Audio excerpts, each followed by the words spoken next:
Another 2 chapters of this highly anticipated indie darling have released.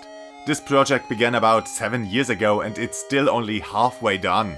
Such long development times never bode too well, as has been proven over and over again by some prominent examples. Though to be fair, the skeleton, the base of this game is there, and while each chapter adds another feature or gimmick, the core mechanics at most need some tweaking to account for that, so the gameplay broadly is done. So it's mostly the stories, the music and sprite work that needs to be done for each new chapter. And of course they need to come up with fun puzzles and challenges and set pieces and the like, but pretty much all of this is creative work, not technical. And as a low-bit game, it doesn't need to stay on top of technical advances, so there are few downsides to taking a bit longer in developing this game. Aside from running costs, that is. Though the broader Undertale franchise has become quite popular and Toby Fox has kept himself busy outside of his own project, so I guess everything's fine enough financially. And to think that when he started the project, he didn't even have a team to consider financing or share the workload with. Truly, the composer of the background music for Undertale has come far. Hey, he even got to announce the new chapters during the Switch 2 reveal event. Nintendo certainly put some stock in him. If you've already enjoyed Undertale or the previous chapters of Deltarune, then this here is just more goodness. I mean, why wouldn't you want to follow the story to its conclusion? I guess the only reason would be to wait for the complete package when it releases in 5 or so years. And I mean, it's a valid reason. I certainly got confused by a few minor things. I remember the broad strokes of the first 2 chapters, but some details just escaped me over the last few years. And since I switched systems at some point, I don't even have my save files anymore, so I couldn't load my progress. Not that it's that important, but yeah, I already decided that no matter whether I play each chapter as soon as it releases or not, I'm gonna replay the whole thing before the final chapter, just to be up to speed with the story and all its, well, most of its intricacies. That said, it's not that much of a problem to just jump into a new chapter, since the main part of each is always a self-contained and complete little story. In the case of these 2 new chapters, it's a game show competition with a show host who tries to keep you going for one game after another, so the program never stops. That means simple quizzes, some mini-games, but the main activity in this chapter is a number of retro home console video game activities, very similar to Link's Awakening, full of creative little puzzles. And you even get to take a backstage tour when you try to escape the studio. The 4th chapter is focused on timing and dexterity, with many climbing segments where you need to find the correct path, avoid enemies and traps, and sometimes even race against the clock as your handholds crumble beneath your fingers or deadly shadows draw near. There's much more to this chapter though. It's all set in a decaying cathedral inhabited by stone statues and monks with organ pipe hats and the like. It might even give off some low-bit Dark Souls vibes. It plays around with light and dark in sections where you have to follow sounds to make your way around, and it even gives you a mirror world on top that slightly alters the visuals and gives some delayed and unexpected payoffs to earlier setups. It's, as of yet, the most dungeon crawly of all the chapters. Of course, the broader narrative continues and draws from previous events, and you should broadly know what happened and who all those people are.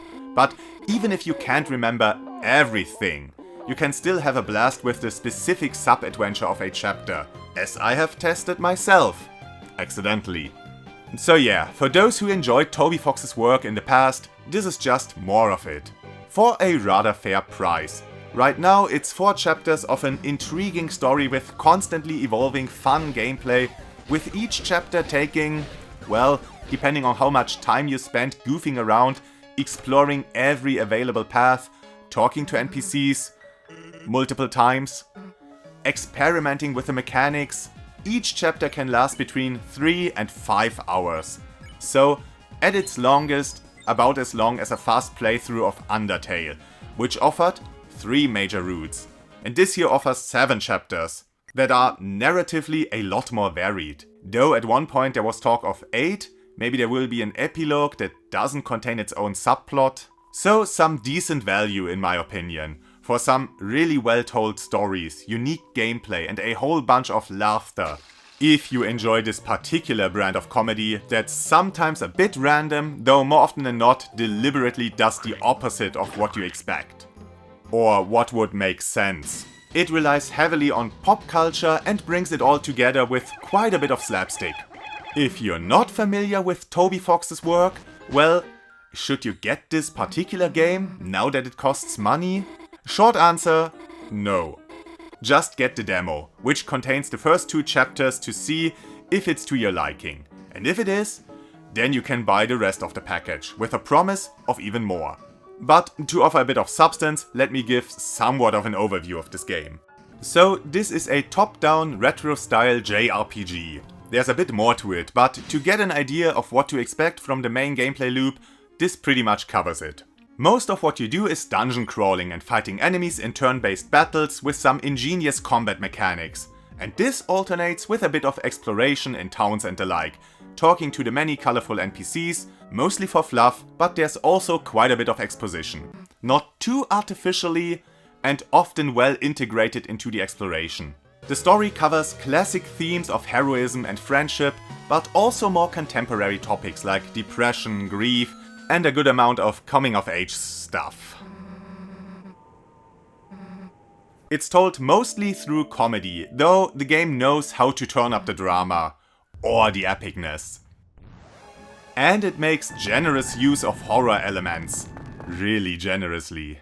Not just a small moment here and there, it's a core component and it's balanced perfectly with the comedy. If you happen to like writing like this.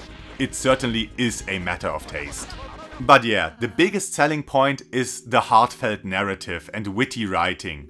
You're gonna journey across the lands of darkness to seal the dark fountains that threaten the safety of both the dark world and the light world that you and your friends inhabit. But the fountains are guarded by the rulers of each domain, corrupted by promises of power, but also by fear of being insufficient or of being forgotten and discarded. Because you see, the Dark World is more so a spin on Alice in Wonderland's or Neverending Stories concept of make-believe worlds. You see, each part of a Dark World is a representation of certain common things in the real world, and each chapter features one of these domains, with a self-contained story, a little adventure our heroes have to take on. The first chapter is all about board games, with anthropomorphized playing cards and chess pieces and the like, where you have to reclaim a castle from an evil king. The second chapter is all about the internet and cyberspace, with a self-absorbed queen trying to control every fiber of everything. The third chapter now is about classic, well, outdated TV and a show host desperately holding on to his long-gone fame. And the fourth chapter is actually about one of the main characters. It's still a complete little story, but instead of affecting strangers, this chapter is more about the experiences one of your party members makes and the things she learns. In that case, it actually is a bit on the nose with its themes. Well, that goes for both of the new chapters. While the writing was never really subtle, it very earnestly wore its themes and messages on its sleeve, it goes a bit overboard this time around. Hammering home how the Dark World is only make-believe and how you shouldn't get too attached to the fantasy people you meet, which might even be a meta-commentary by Toby Fox on the discourse inside his own fanbase, or how relying on your friends but also self-confidence is important, and how bullying hurts people. Normally, Toby Fox understands when to withhold information, how to have characters somewhat naturally not give everything away. And he demonstrates this in these chapters as well. There are just some things he really wanted to get out into the open, it seems. All these sub-stories are tied together by the overarching plot of you and your friends trying to seal all the dark fountains and solving the surrounding mystery, and discovering the identity of the Dark Knight who caused all this. You also learn about the town this takes place in and of course its inhabitants, as you explore the handful of streets and houses and listen to silly conversations. And then there's another narrative layer, with once again how the player fits into the story, because, like in Undertale, the player themselves is a character in the story, divorced from the protagonist, and the way the player engaged with the mechanics affected the path the story took and how the player's persona acted inside the story.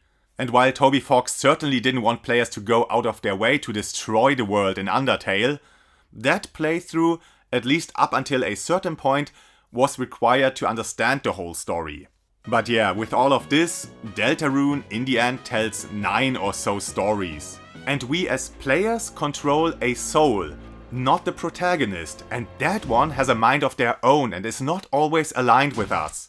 And they are also the source of some rather disturbing moments. It's still a bit of a mystery what they are trying to achieve and why they even let us continue to affect things.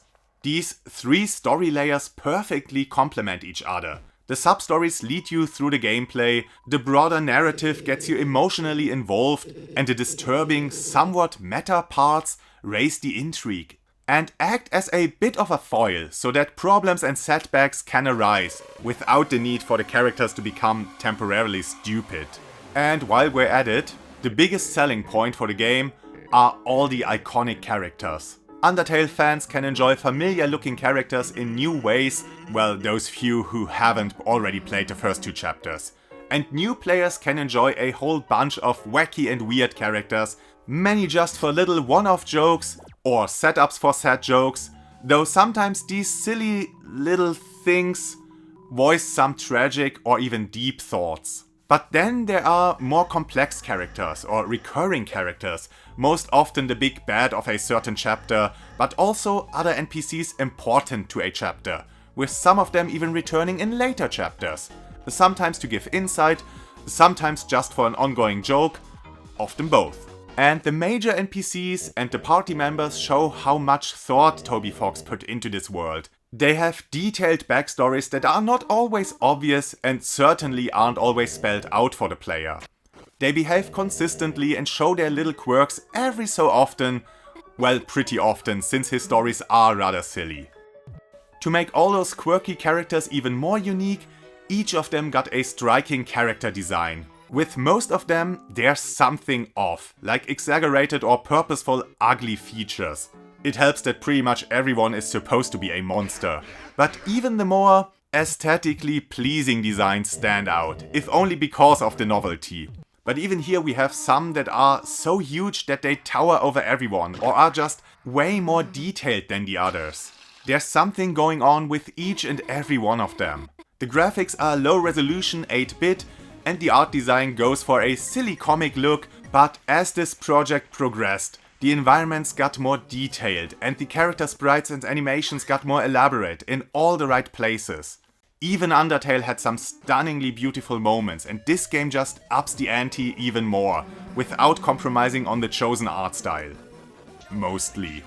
There are some deliberate deviations from this, with characters more akin to MS Paint drawings as opposed to traditional RPG characters, or even pre-rendered 3D animations, which are used for specific characters, who are supposed to look a bit out of place. Same with the environments. I understand anyone who is turned off by this art style. It's often weird and a bit ugly on purpose, but when it wants to be dark and serious, or grand and epic, it nails it perfectly. This style isn't chosen out of incompetency. It is very deliberate and done with talent, or skill, maybe both. But while the graphics are often very goofy, the soundtrack, while it can be funny at times, throws in banger after banger. Not that you'd expect anything less from the composer of Undertale's soundtrack.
You see, the biggest selling point of this game is the music. The new chapters focus even more on music than the previous ones, with it even seeping into the gameplay. Chapter 3 has a rhythm minigame in form of a rock concert, and Chapter 4 requires you to collect music sheets and play the piano to progress, with some silly piano puzzles in between. As for the soundtrack itself, well, I'm not really knowledgeable when it comes to music, but I do know that I like this music a lot. It's some good adventuring music with a focus on catchy melodies, but the game also knows how to rock or get epic or all kinds of emotional. It's good stuff and Toby Fox just knows his craft. I just really enjoy his music. The biggest selling point though are the unique and fun challenges the game throws at you. Not just with a good amount of minigames throughout the whole journey or the many Zelda-like block and switch puzzles and the like, that never get too difficult, but instead throw a wrench at some point and delightfully subvert your expectations. But first and foremost, with the combat. Fights in this game are always puzzles, sometimes more literal than others. Your defense is always active, meaning you have to dodge and weave around projectiles or find some other ways to prevent damage. Sometimes even playing another minigame in the midst of combat. Your offense is either boring standard attacks or the more creative acts, where you need to figure out the best way to pacify your opponents, though it's a bit more straightforward than it was in Undertale. Your moves either fill up an opponent's mercy gauge or tire them out, and then you either spare them, like in Undertale, or use a move to put them to sleep. Your party members also have always one move ready to accomplish one or the other. It's still a lot of fun to experiment with all the different moves available in each battle. And to be fair, Undertale also always gave you an easy way to spare an enemy. But yeah, the combat is a blast. It offers so much variety and different moves and ways to defend. So of course it's one of my favorite battle systems. What fascinates me about this game, and also the stuff that came before, is Toby Fox's deep understanding of gamers' wants and expectations. And he uses this mostly for comedic purposes, but not maliciously so. He never wastes your time purposefully. Even if your actions only result in a cheap, but more often clever punchline, there is always one reward or another. Like with the recruit mechanic, where you need to spare a certain number of enemies of the same type to have them visit your little castle town. And then in Chapter 3, there are enemies you need to recruit 25 times, which is a lot for this game. But later you just get 20 of them immediately by shredding their contracts. Or when you can call on an old man you need to slowly escort to his study during combat to immediately win the fight. In the video game minigame you can swap characters to use different abilities for puzzle solving, and you can find an additional character by picking up a gamepad. You can actually pick up 3 gamepads for the same character, and if you do that, you now have to actually cycle through 3 versions of the same character. Look, when Todd Howard says you can climb any mountain in Skyrim, he only means that the game is not really stopping you from janking your way up there. Toby Fox, on the other hand, encourages you to just go with your gut and try everything you can think of. There will be a reward in one form or another. And that's what I love about this game so much. It's such a passionate love letter to the whole medium and the gaming demographic as a whole. It's easy enough to pick up for anyone, with brutal hidden challenges for the hardcore audience. It throws one creative idea after the other at you, it tells an earnest and heartfelt story without forgetting to entertain you, and underscores it with an amazing soundtrack. It's truly worth playing, especially since you can just check it out with the demo. So the first 2 chapters lasting about 8 to 10 hours? If you haven't tried any of Toby Fox's games before, do yourself a favor and get the demo and see if it is to your liking. And with that, I'm off. No matter what you're gonna do, I wish you the greatest of days. That's it from Rady, and I hope to see you again on the next game.